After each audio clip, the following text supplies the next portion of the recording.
राजस्थान में विधानसभा चुनाव साल के अंत में दिसंबर के महीने में होने जा रहे हैं और इन विधानसभा चुनाव से पहले राज्य भर में सियासत गरमाई हुई है।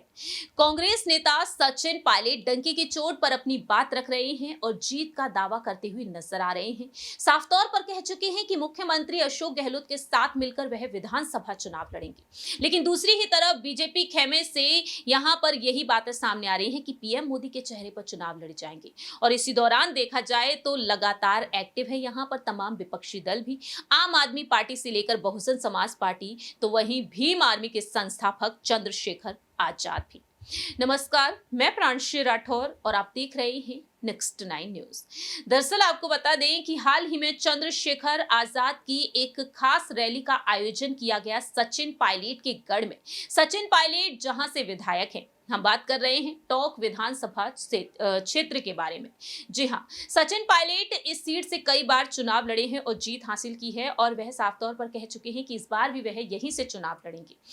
लेकिन यहां पर देखा गया कि चंद्रशेखर आजाद एक कार्यक्रम का हिस्सा बनने के लिए पहुंचे, लेकिन देरी के चलते चंद्रशेखर आजाद को कुछ दिक्कतों का सामना भी करना पड़ा।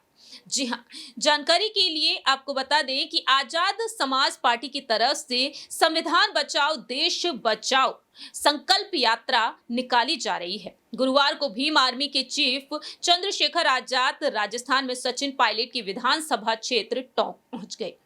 यहां पर एक विशाल रैली का आयोजन किया गया, लेकिन तय समय ने लगभग 4.5 घंटे की देरी से पहुंचने के कारण वे रैली नहीं निकाल सके और ऐसे में चंद्रशेखर आजाद ने हाईवे पर ही उनके स्वागत में खड़े लोगों के बीच रात 11 बजे पहुंचकर भाषण दिया।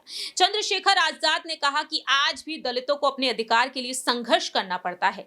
दलितों को संगठित रहने एवं अपने वोट के अधिकार को पहचानने की जरूरत है। न इंद्र मेघवाल आपसे छिपा है, न जितेंद्र मेघवाल आपसे छिपा है और न ही ओम प्रकाश रेगर आपसे छिपा है, न कार्तिक भील आपसे छिपा है और न ही नासिर जुनैद। इसलिए आप ही तय कीजिए कि इन्हीं लोगों के राज में हुए अन्याय को फिर से सहना है या फिर अपनी ताकत बढ़ानी है। आज वहीं यहां पर देखा गया कि चंद्रशेखर आजाद जो कुछ देर हाईवे पर रुके और फिर वोट की ताकत से अपनी ताकत को बढ़ाने का संदेश वहां पर दिए और वहां से रवाना हो गए। लेकिन देखा गया कि यहां पर हाईवे पर पुलिस ने सुरक्षा के पुख्ता इंतजाम किए। चंद्रशेखर आजाद पायलट के गढ़ में नहीं पहुंच पाए, लेकिन यहां पर उन्होंने संकेत दे दिए हैं राजस्थान के विधानसभा चुनाव को लेकर। और ऐसे में देखा जाए तो राजस्थान के विधानसभा चुनाव जो काफी ज्यादा यहां पर देखा दिलचस्प होने वाले हैं। मालूम हो कि कुछ दिन पहले चुनाव आयुक्त ने राजस्थान में 3 दिवसीय दौरा किया था। चुनाव आयोग आचार संहिता और चुनावी तारीखों का ऐलान जल्द से जल्द कर सकता है। वहीं सचिन पायलट भी लगातार टोंक में कार्यक्रमों का हिस्सा बन रहे हैं और डंके की चोट पर अपनी बात कह रहे हैं कि वह टोंक से ही चुनाव लड़ेंगे। और दूसरी ही तरफ देखा गया है कि बीजेपी सांसद रमेश विधुड़ी को यहां पर प्रभारी बनाया गया है बीजेपी की तरफ से, जिससे कि वह टोंक में यहां पर बीजेपी को मजबूती दे सके। अब देखते हैं कि आखिरकार चंद्रशेखर आजाद की इन चुनौतियों से किस तरीके से आगे बढ़ते हैं सचिन पायलट और क्या वाकई में यहां पर दलित वोट बैंक को भी वह अपनी तरफ खींचते हुए नजर आएंगे। क्या वाकई में यहां पर मायावती भी सेंधमारी करने में आगे बढ़ती हुई देखी जाएंगी, ये देखना भी काफी ज्यादा दिलचस्प होगा। फिलहाल हमारी इस रिपोर्ट में इतना ही। बाकी के तमाम अपडेट्स के लिए आप देखते रहिए नेक्स्ट 9 न्यूज।